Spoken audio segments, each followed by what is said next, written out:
When you're creating training content, either for the classroom or online, you want to tell a story. And stories have characters. In this video, I will show you how I use the iSpring suite to create interesting characters that I can then put into my training content, which is especially important if I'm not going to be there with the students when they're going through the content. I want them to feel like there's somebody there with them, a character that's guiding them through the learning. And what's really cool is that the latest version of iSpring allows us to create custom characters. Let's go take a look. So here I am in PowerPoint, and you can see I've got the iSpring suite installed. I'll put a link below if you want to download a trial, and if you want to see other videos where I go through iSpring in detail, I have those on the channel as well. In this video, we're going to look specifically at characters. So you can see I've got a blank slide, and I'm now going to go into the characters here, and I'm going to create a custom character. Now, I don't have to create a custom character. You can see there are a whole bunch of photo characters in here. You can see that there's always new characters being added. So you can see there's a whole bunch of new ones being added by iSpring. I can sort for specific characters. I can do illustration, photos, male, female, all sorts of different parameters around age and ethnicity and different types of clothing that they might be wearing and different types of actions and directions. There's a lot of variety that I can sort through, but I'm going to go and create this new thing called a custom character.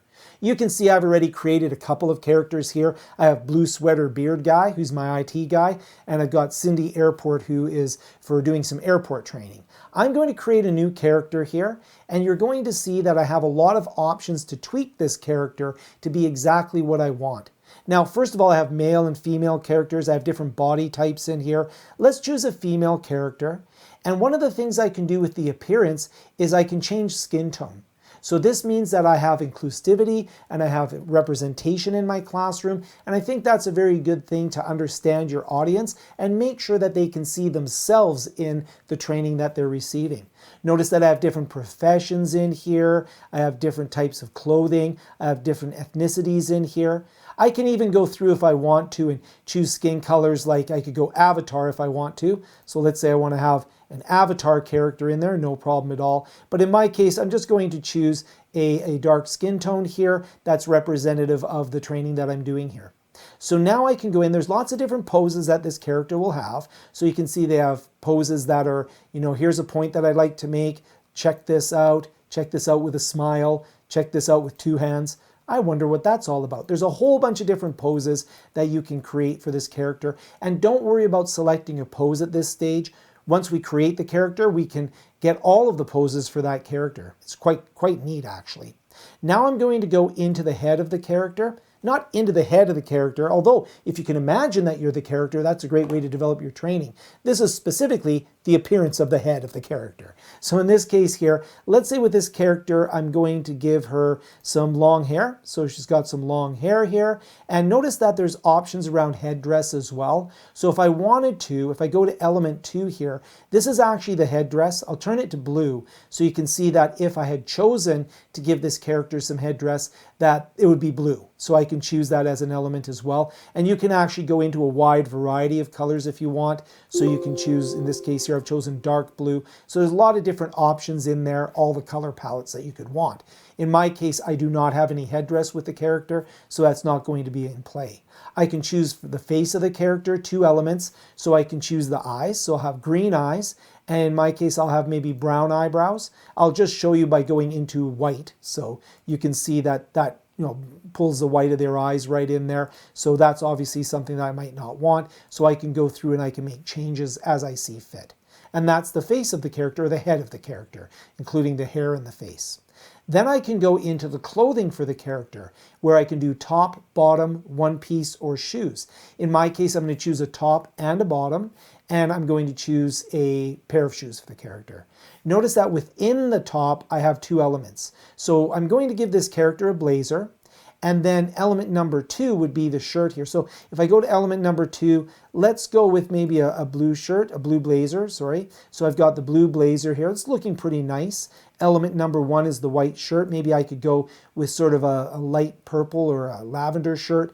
And I'm not a fashion designer, so anybody want to comment down below on my poor choices, feel free. It's an easy comment to make. You have no idea, Frank, of how to address somebody. So I'm going to go into the bottom here, and maybe I'll give this character some slacks. But I know I'm not going to do this color combination. So maybe I'll give this character some gray slacks. I think that looks pretty good. Comment down below, right? I could go again, choose any color. I could give them orange if I wanted to.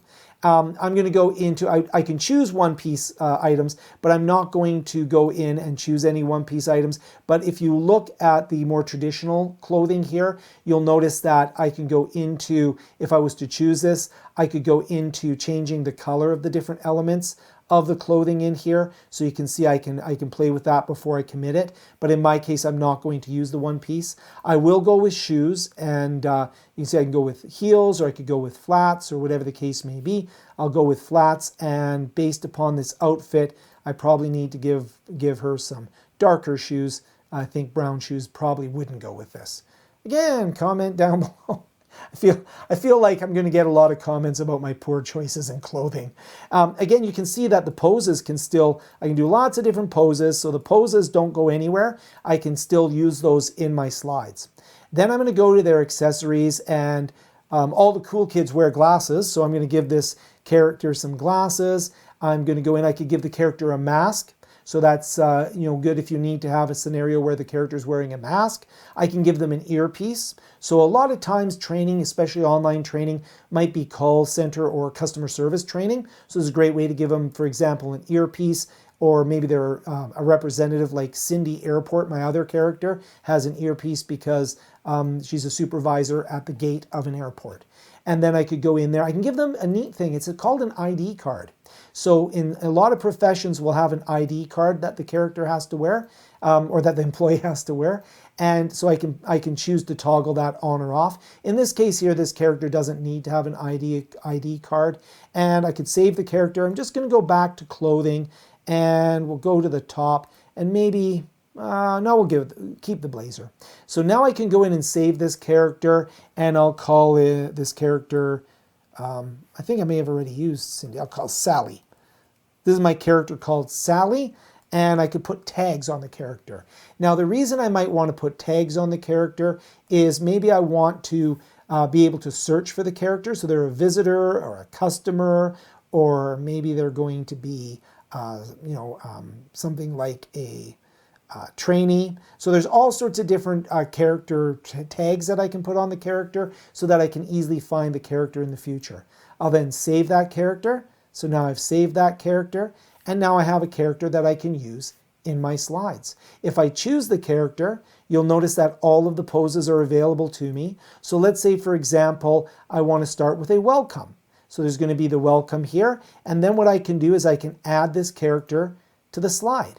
This will now use the character that I created to the slide, and I can resize the character, and I can now have a character in my slide, have some text in here, and begin the process of telling a story. This is very useful because these characters can also be reoccurring. So I could create this character, and maybe this character reoccurs every time that we need to do a review. Maybe I'm going to create a character called Roger the Reviewer, and every time Roger pops up, I know that we're going to review the material, and Roger is there to help me. In fact, maybe Blue Sweater Beard Guy would be a good reviewer guy. Maybe Cindy Airport. I don't know, any of my characters. The idea is you can have a lot of fun with this, and it's a very useful way to engage your learners by adding characters to the story you tell in your training. Thank you so much for watching. I have some links here to some other iSpring videos. It's a great suite of tools. This is just one aspect of many that I think you should check out.